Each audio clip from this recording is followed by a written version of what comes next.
I'm Mike. And I'm Adam. And this is Stuff and Waffle. Two friends talking about stuff, and often as not, waffling with frequent reference to Bond cars. Okay, here's a topic that I saw doing the rounds. It was a while back, but I thought, well, that's quite interesting. Of cars that have been rebadged by other manufacturers. Oh, okay, that's interesting. Because there's some ones that are just blatant, just badge changes, quite literally just that. Yeah. A couple that spring to mind. Do you remember the Honda Crossroad? No, I don't think I do. I might have to look that up. Oh, it'll look very familiar when you find it. Yeah, I bet it will. There's one I have in mind, but the Crossroad. There we are. Ah, okay. That's not a Honda. It's not, is it? No, most definitely not. A rebadged Land Rover Discovery. Oh, would you like a nerdy fact to go along with it? I'd love one. It's the only Honda to date to have a V8 engine. Wow. There you go. Wow, that is... Yeah, okay. That is quite a fact. Yeah, I wouldn't have thought that. Wow, that's shameless, isn't it? I mean, really. Yeah. But obviously, they had the tie-in at that point anyway. I suppose they did. Yeah, there was a lot going the other way. So it almost looks more appropriate to have a Honda badge on it than a Land Rover badge. I don't know why. Except the reliability.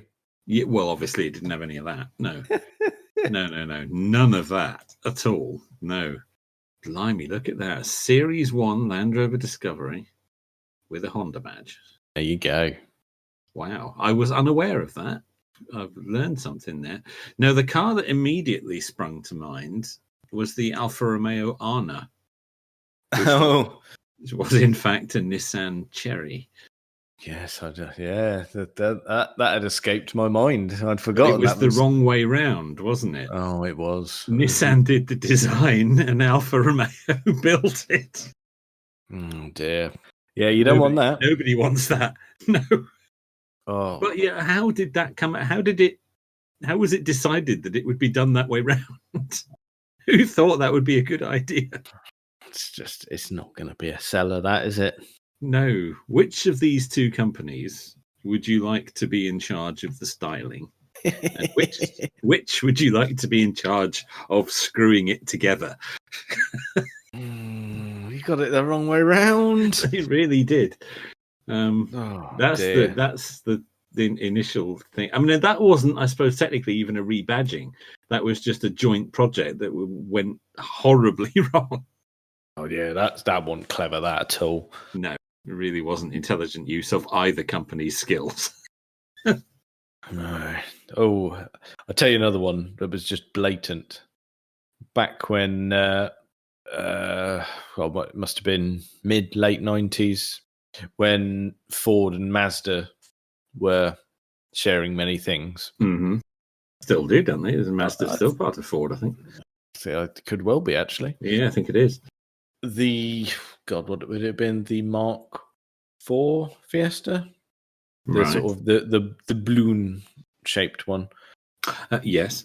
Do you remember the Mazda 121? Oh, yeah, I do.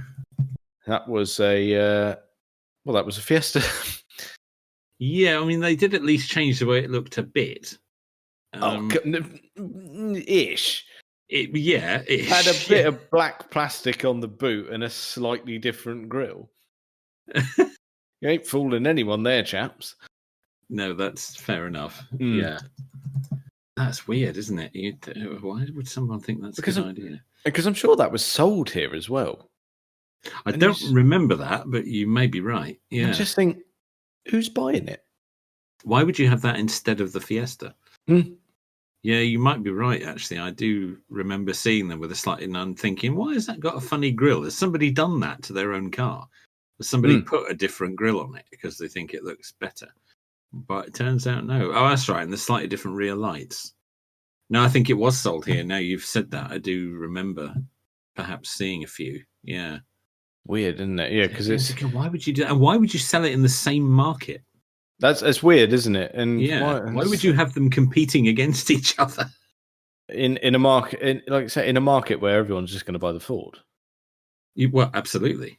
Yeah, absolutely. Of course they are. Yeah.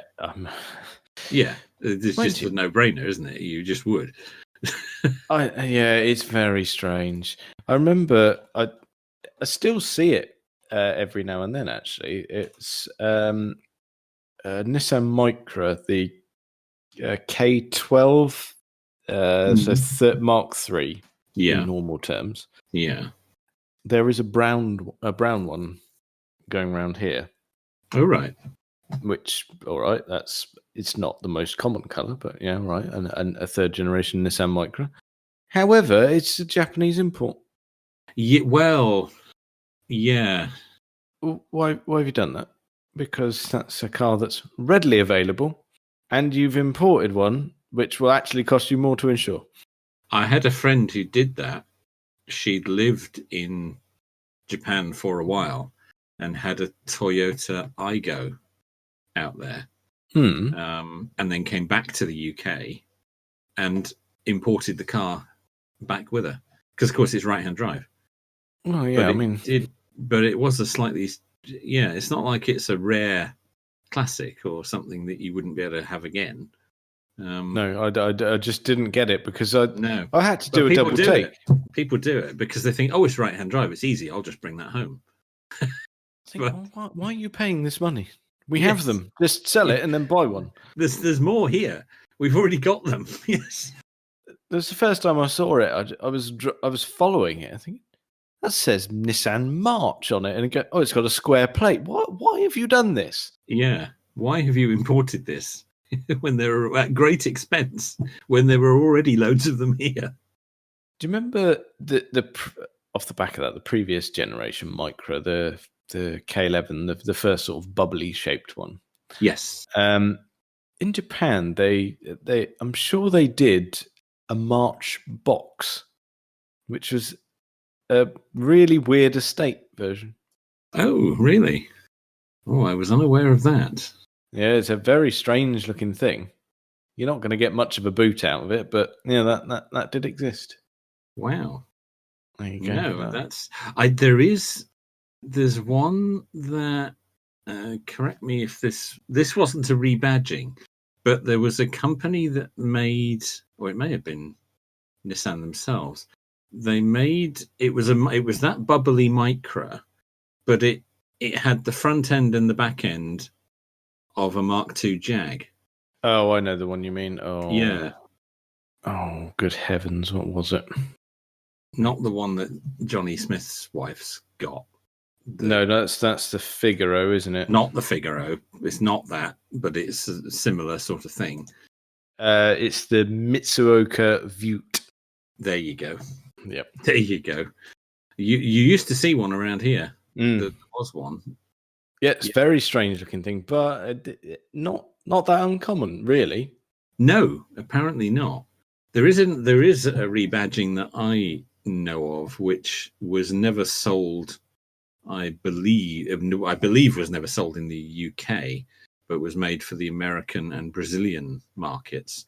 The Ford Royale, which was a VW Passat with basically a slightly different front end and a Ford badge on it. It was a joint venture between Ford and Volkswagen. Have they ever teamed up before? Not that I'm aware of. It was in the early 90s, joint venture between Ford and Volkswagen, specifically for the South American and Brazilian markets. And it was a Passat estate, but sold as a Ford, and it was called the Royale. Okay, yeah, I just looked it up. Yeah, you can see a bit of Passat in there. Yeah, particularly at the back. Yeah. And the doors are just straight Passat. There's no change to those at all, I don't think. No, I suppose they must have kept at least the middle bit the same for costs. They've just changed the front and the back a tiny bit. Yeah. Oh, very good. It is clearly a VW Passat. Excellent. Oh, well spotted. I like that one. Here's another one for you. Back to Japan. Mm. The I always struggle with how it's pronounced, but it's the Subaru Traviq, Traviq. Okay. You may spot that as another vehicle. Might I? Yes, and not an exciting one either. Oh dear. Yes, a vehicle that has become quite well known for bursting into flames. That's the one. Yeah. It's the right vintage for Dear. flames as well. It is. Yeah. The good old Vauxhall Zafira. Dear, oh dear. That is a dreary box, isn't it? I think that's why they started catching fire. I think they were just so upset with their lives as Vauxhall Zafiras, they just had to end it. Oh, yeah, just reckon it was just self-awareness going, no, I can't do this now. I can't do it anymore. I just can't do it. I can't live like this. And it's just poof. Yeah. No, Gone. Cannot get excited about that. But yeah, what a strange thing. It's one of those cars you think, did that even sell in Japan? Why bother? Very weird, isn't it? Surely they must have had enough of that type of car in Japan already. Well, I mean, how much choice do you need in that area of the market, really? You don't. And Japan, they're very conscious of the size of their cars as well. You think? Well, there are strict laws about it, aren't there? Because they haven't got a lot of space. No, that's it. Yeah, I mean, city centres are very strict about that sort of thing. Yeah, they are. That's what gave birth to the K cars, of course. Yeah. Chucking in a people carrier is really not going to help. No, I don't understand. But I mean, half these that we've talked about, I don't understand why they exist in the first place. The original car already existed and was being sold everywhere. Why do you need another one? It's weird, isn't it? It doesn't make a huge amount of sense. I mean, I could understand it perhaps if you've got a parent company that's trying to throw a bone to a division that's not doing so well. But when you've got two big, successful automakers that are dominating in their own markets come together to share a platform like that and sell it in a market where they are already successful, you think, well, what? Why? Why are you doing it? It doesn't need to exist. It doesn't. Do you remember back in the 90s and over here that there was, I mean, I'm assuming it was sold in other countries too, but there were 3 manufacturers that all helped develop the same car and then all sold it here as well. Do you remember it was the people carrier? It was the Ford Galaxy, the VW Saran, yes, and the Seat Alhambra, was it? Yes, I believe so. They were all I mean, that wasn't even, they didn't even change the styling on those. No. They were identical. You think, well, what are you achieving there? Yeah, you still see a lot of those around in all 3 variants. They all sold really well. I mean, I can understand maybe they're sort of pandering to the brand loyalty, where there's certain people who will only buy a Ford and certain people who will only buy a VW. So they give them all the same car. I don't know. Weird. It is strange. Rebadging for different parts of the world, maybe I could understand. It's when they're all on sale together, it makes no sense. Especially when you're talking about stuff like people carriers or, minivans, as they call them in America. That's not an area of the market where you're going to be particularly picky. You're not buying performance. You're certainly not buying style. Well, you're not, are you? And when you've got brands like Ford and VW, they're all kind of, similar build, similar reliability, certainly at that sort of age.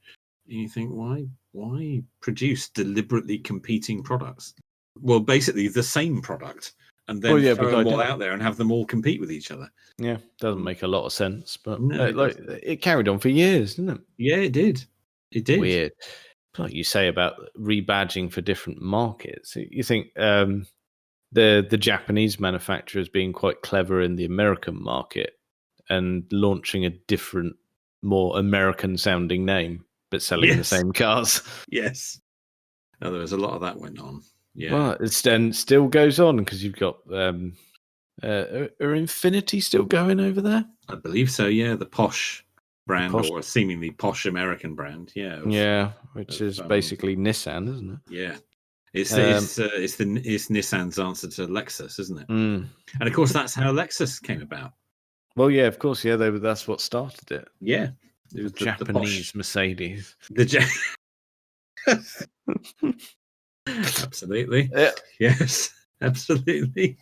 But yes, the posher end of Toyota for the American market. Yeah, they're not daft. No. Well, I think the buyers are, but the companies aren't. I don't think. No. Well, no. It's rumored that, and I don't know if this is true, but it is. I think it's a widely held belief that the name Lexus actually stands for luxury exports to the US. That's apparently I like that. what it stands for. I don't know if that's true, but it's widely believed. And it worked. Yeah, absolutely. Oh, if that is what it means, it's perfect. Oh, it's weird, isn't it? Yeah, that worked a treat.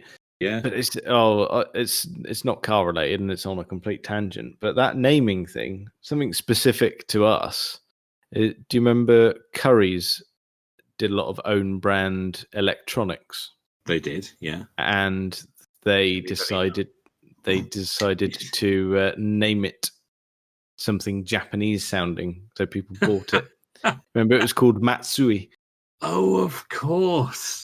I'd forgotten that. There you go. But you're right. Yes, and people think, oh, Japanese, that'll be built well. See, again, yeah, it works, doesn't it? Mm. I'd forgotten that was a completely made-up name.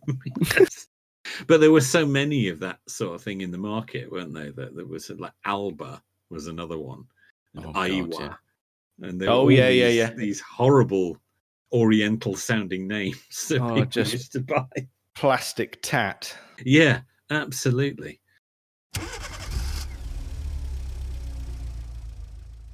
We love a movie, don't we? Well, yes, we do. Yes, we do. And we love a car. Where's this going then?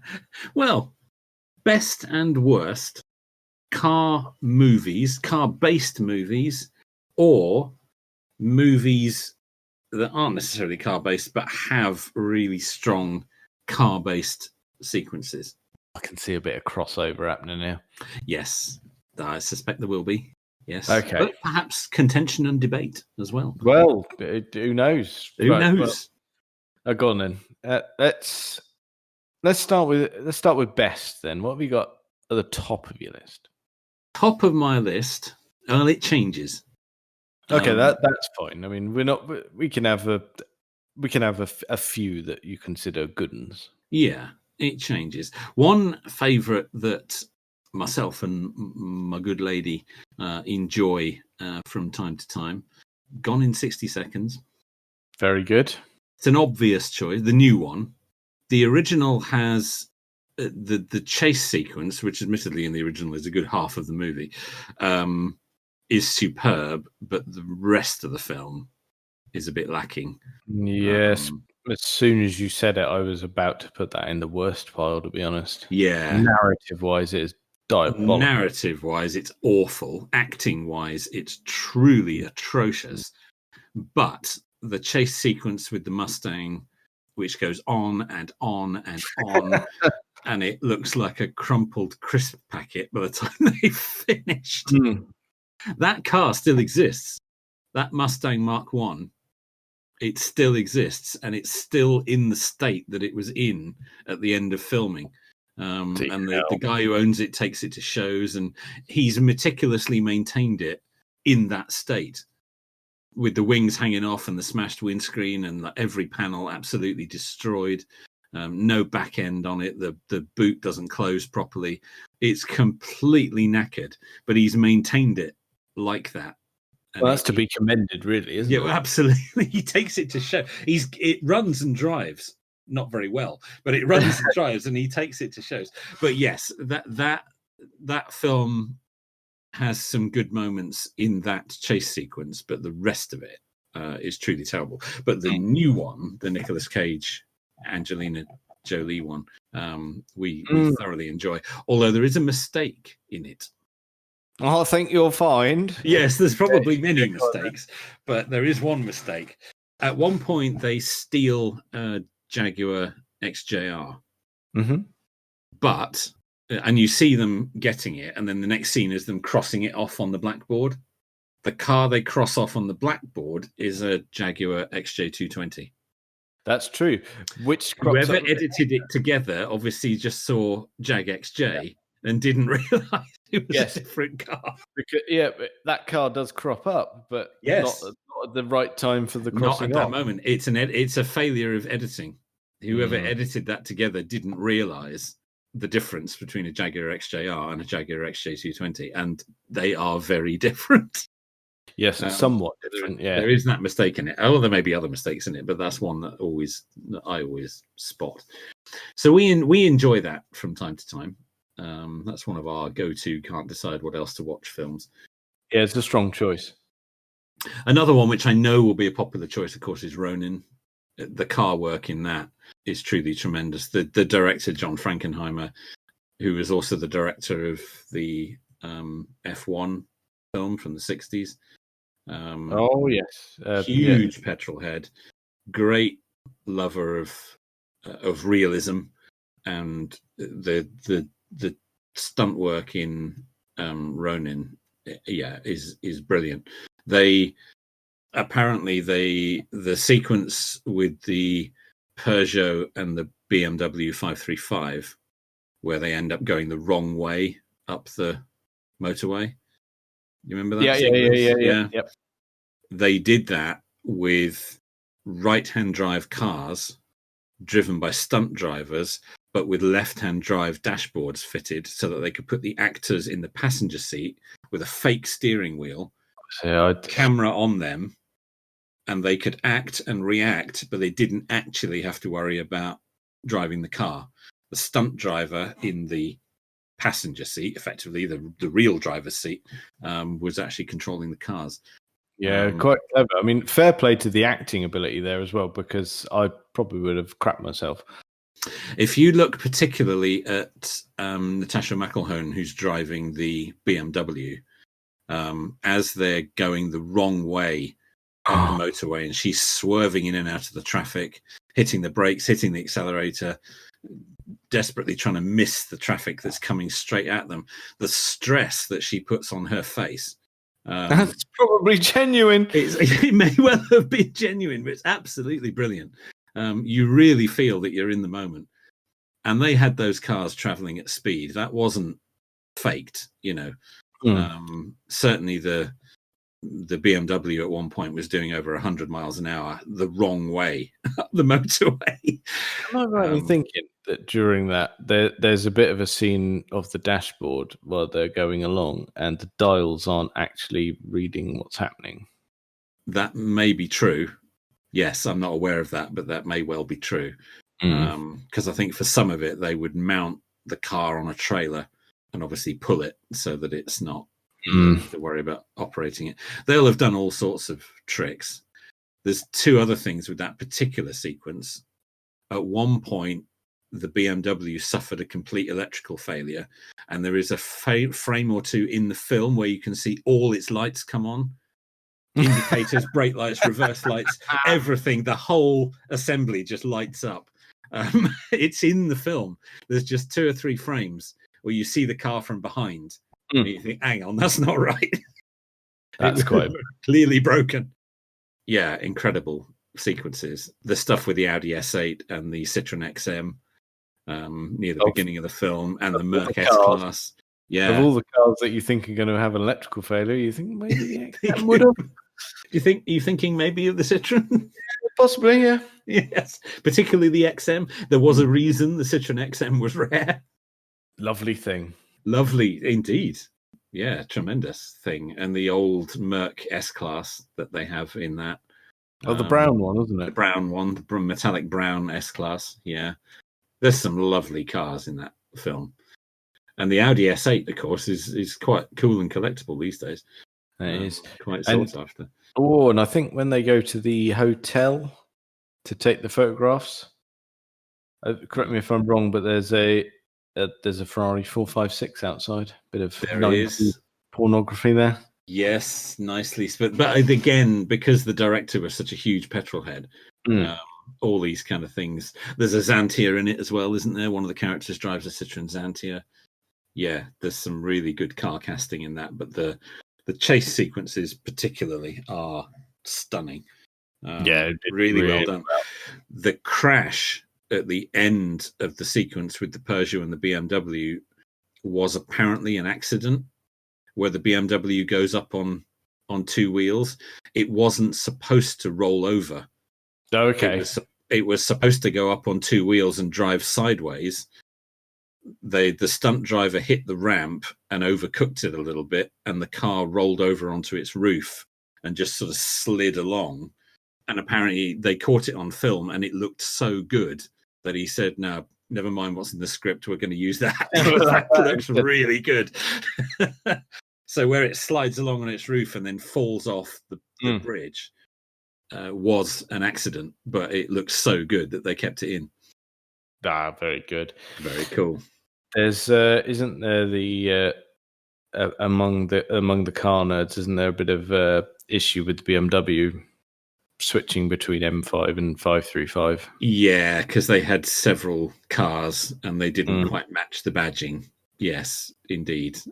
Some of them were, or one of them was an M5 and the other was just an ordinary 535. Yes, that's true.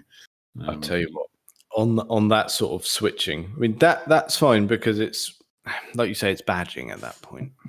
That was badging, and that was just a little bit sloppy because they could have sorted that just by taking the badges off and nobody would have known. There's one film that really grates me with switching cars. Remember Bad Boys 2 and the Ferrari? Oh. The constant shopping between a 550 and a 575. Yeah. And both of those cars, while not colossally different, they are visually different to people in the know. That's the problem, isn't it? I mean... But the biggest problem with that film was that both of those cars have V12 engines, but it was overdubbed with flat plane crank Ferrari V8 noises. It's people not knowing, though, isn't it? Or not bothering to find out. I mean, Clarkson always made this point that, you do a period piece and they'll make sure that every button on the Elizabethan sleeve is exactly right, but any old car will do. Yes, it's bloody annoying, isn't it? Yeah, it is. There's a lot of examples of that where they don't quite get it right. There is an example of it in quite a big way in my next choice, which would be the 1971 Spielberg classic Duel. Oh, yes. Yes. I'm assuming you're referring to the truck itself. Yeah, I am. Yes, that's right. And it wasn't an error of continuity so much in filming. No. It was the fact that the film was shot in two halves at different times and they couldn't get the original truck. Well, that was the problem, wasn't it? It was only a short film originally. It was a TV. It was a TV thing. It was shot for TV because it was Spielberg's first film. He wasn't what he became. He was fairly unknown at the time, and he'd been commissioned to do this thing as a little sort of dramatic TV movie. But it was so good that they said, "Oh no, we want to do a cinema release out of this, but it isn't long enough." And we were like 2 years later, and he had to go back and refilm a whole load of new scenes, get Dennis Weaver back, get back the Plymouth Valiant, very good, and find another truck, which was a problem. I mean, getting the car wasn't too much of an issue. Finding the truck, because it was an old truck to begin with. It's a 1940s truck, I think. Yeah, that's a Peterbilt truck, and they couldn't get one. They had to find another one which wasn't quite the same. It was slightly newer, and then try and dress it to look like the original, which is no small job. And I think they custom built the trailer, the tanker that it pulls. Right. They simply couldn't find one. It was such an unusual thing that they had to make one out of sheet steel and things and just kind of fabricate it. And there are quite a few differences, but because it was all cut together in a kind of jumbled up way, the truck, if you watch the full movie, it keeps changing. It switches back and forth between the older and the newer. And although they did a good effort of trying to make them match, the base truck is just a bit different. The headlights are slightly different and the fenders are slightly different, and it's there's tanks on the back of it, which are not quite the same and things like that. And they just couldn't quite match it because it was a rare truck at the time. Yeah. And coming back a few years later and trying to find another one was not easy. I don't know what happened to the original. The one that's used in the later scenes is owned by a truck collector in the States. And again, he's maintained it in the state that it was, with all the patina, as they call it. Very cool. But yes, that was another one that is a brilliant film. Really good film. Really good film. Properly suspenseful, but it does have a slight continuity problem because of how it was shot. Yeah. Well, that can't really be helped, can it? No, that wasn't an oversight. That was just No, it wasn't a mistake. It was a function of how they had no choice, and they did their best with it. Years later, trying to find something that was rare in the first place. So the next one on my list, again of best movies, is again bringing us right up to date. The Ryan Gosling film of 2011, Drive. Yes, there we go. That's brilliant. That's one of my really all-time favorites. It's just fantastic. It ticks all the boxes there. Yeah, it really does. It's got a lot of good car action, music superb. Oh, yeah. Just all round good. It's just, there's not a weak moment in that film. No, not at all. From beginning to end, it's brilliant. I can't think of a problem with that film. It's just perfect from the beginning to the end. No, you're completely right. I mean, of the ones you've already listed, I mean, we've got Ronin and this and Drive are the two that were on my list. Right. Yes, I'd be surprised if you didn't choose either of those. Yes.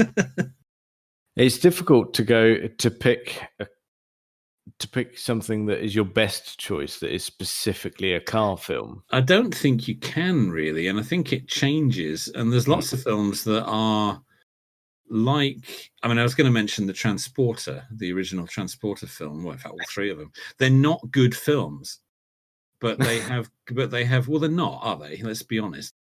We don't watch it for the story, certainly. No, but they are brilliant. They are brilliant and have really strong car scenes in them, and I do sort of begrudgingly enjoy them, even though you're not looking for anything too deep there. No, it's not Shakespeare. No, it's not. No, it's not. But it's they're good stuff. And I would also, one that's I suppose worth a mention is The Italian Job. Again, it's a stronger film in its own right, but the sequence with the minis at the end, it's just classic, isn't it? It is. But then you got to think the Jags and the Aston in the Alps again. True, yes, and the Fiat Dino coupes. Oh yeah, of the Mafia vehicles, yes. The opening sequence as well. Oh, the Miura. Bit of Matt Monroe. Oh, that is one of the most perfect film openings. The Lamborghini Miura up through the Alps with On Days Like These playing. There's just, yes, it's perfect, isn't it? Truly wonderful. Yeah, you can't knock that, actually. Thinking about it, you go, well, actually, no, that might have shot to the top of the list just because of that on its own. Just because of that, yeah, absolutely. That car still exists as well. It was uncovered, I think, a couple of years ago and restored, the actual one. Oh, my poor dad used to hate me. I can't imagine that. Every Sunday morning when I was a kid, he used to come downstairs. Right, let's get you some breakfast. What do you want to watch? Italian Job. Really? Every Sunday. Oh, very good. Yes. I remember he went to stay at his brother's very briefly, and The Italian Job happened to be on the TV when he arrived at my uncle's, and he saw a fleeting glimpse of a not particularly important scene. He went, "Oh, Italian Job, is it?" He's like, "The bloody hell do you know that?" He's like, "I watch it every week." Every week, yes. I've now seen it 500 times. Oh dear, we were a bit obsessed with that, then, weren't we? I was a little bit, yeah. Yeah, just a little bit. Yeah. Okay, it can happen. Yeah, I had that a little bit with the Fourth Protocol, which is a strange film to get that about, but I did. It's a good film. It is a good film. Yeah, it is a good film. There's a couple of car moments in there, actually. Rover SD1. Yep. Black Rover SD1. Driving onto the train platform and handbrake turn. That's very cool. Transit. As well, where they smash it through a load of cars and doing things with a transit that you wouldn't normally do. Yeah. Yep. Who signed for this van?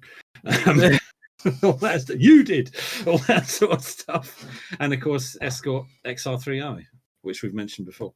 Well, that's it. And that's enough for you, isn't it, really? That's enough for me. It's all I need. Yeah, absolutely. Another one that's worth a mention, again, only really for one sequence, but it was an outstanding sequence, is the French Connection. True. With Gene Hackman chasing the train through New York, which I believe they filmed without a permit. Ooh, very naughty. They stuck Gene Hackman in the car and said, plant your foot and head that way. And most of the cars that he swerves around in that scene, it was shot very early on a Sunday morning, were real. They shot it without a permit. And a lot of it is he's just in the traffic going for it. Yeah, I've heard that. I've heard that more than once from numerous different sources. So you imagine it's probably true, or there is some truth to it, that it was shot without a permit from the city. And they just did it. Mind you, that puts you in mind of, do you remember that short film that's quite famous now, the C'était un rendezvous? Yes, with the Ferrari. Absolutely. That just utter perfection, that. Yeah, absolutely. Yeah, there's been a few attempts to copy that, haven't there, over the years? Yeah, not to mention the horrific modern one that Ferrari did as a PR stunt at Monaco. Oh, yeah. No, that was a bit sad, wasn't it, really? It was just a shameless rip-off. Yes. That didn't really work. The story of the original one, wasn't it actually shot on a Mercedes and then overdubbed with a Ferrari? Again, I have heard that. I'd have no idea if it's true, but I have heard that. Yes. Yeah, I've heard that it was, his, what was the guy's name? Oh, Claude. Oh, I can't remember. Yeah. And it was mounted to the front of his Mercedes, but then overdubbed with a Ferrari 275. Yeah. Again, I have heard that. Yeah. Bit disappointing if that is the case. But still, wonderful bit of driving. Oh, absolutely. Yes. Regardless of whether it was a Merc or a Fezzer, it's still brilliant. Yeah, absolutely. Yes. A real piece of history, that film. Yeah. What was it? 8 minutes? If that? It's not very long. Yeah, it's not very long at all.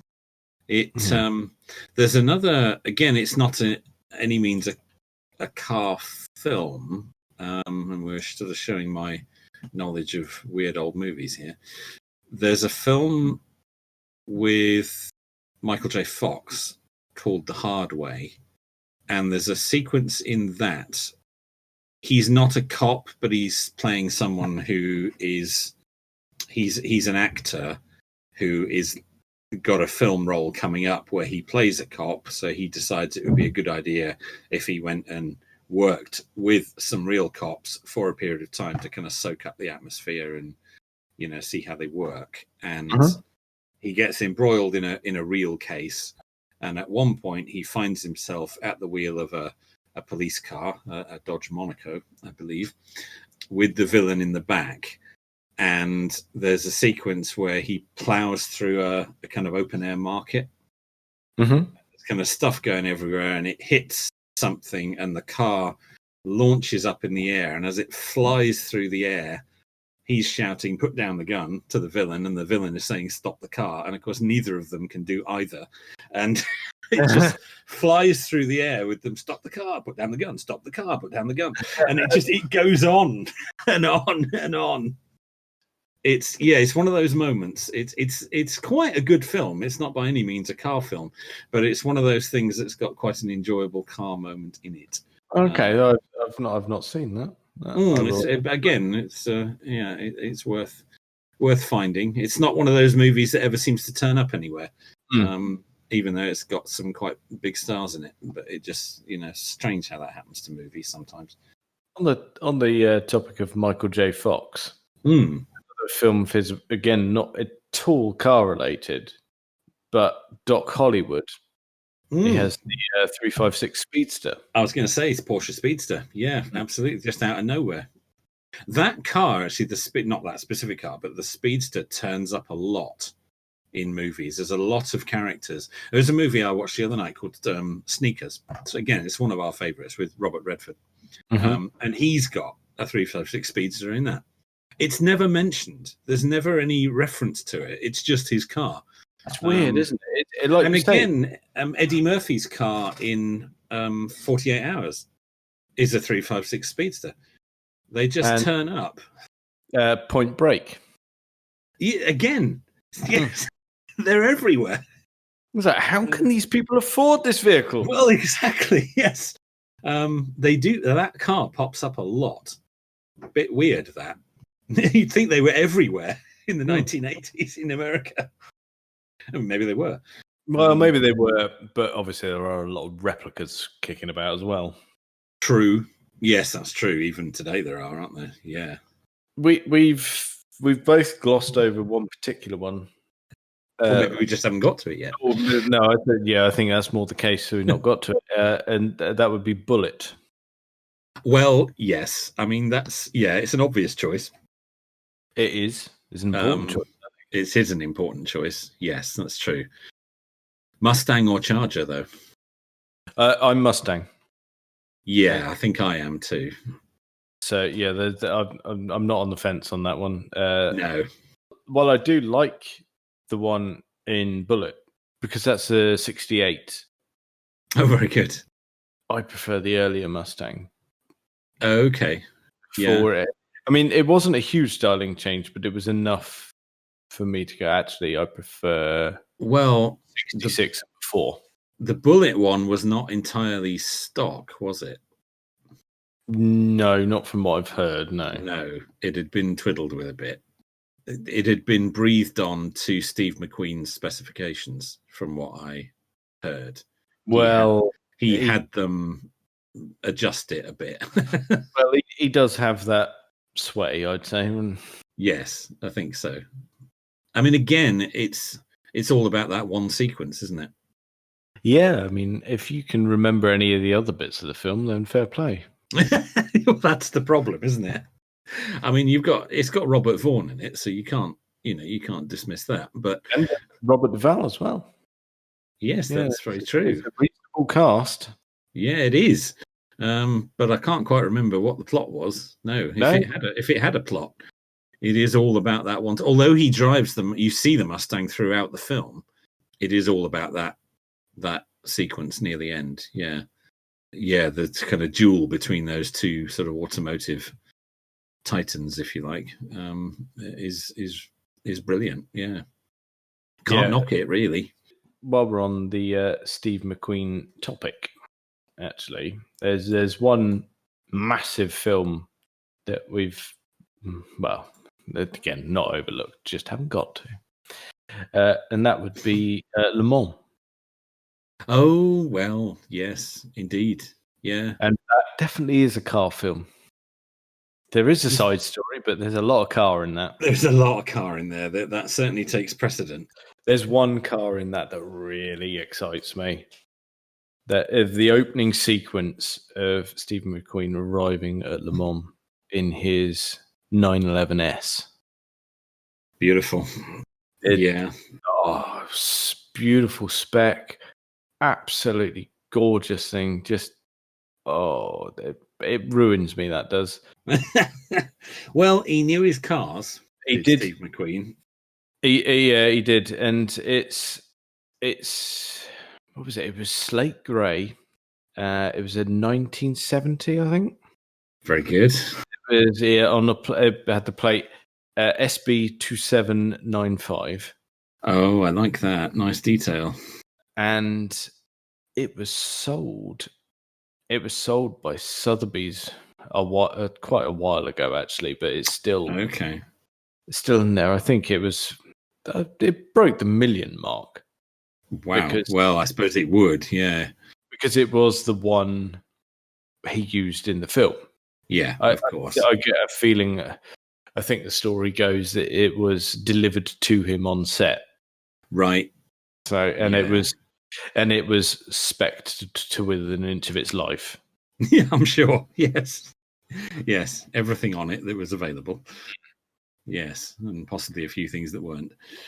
Yeah, well, you're allowed that if you're Steve McQueen. Yeah, he was very particular about that. Didn't he have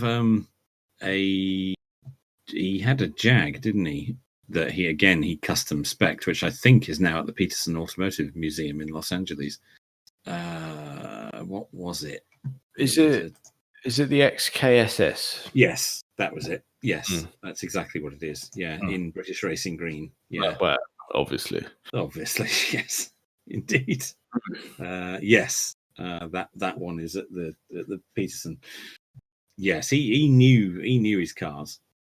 Part of the reason that he's earned himself a place on my wall.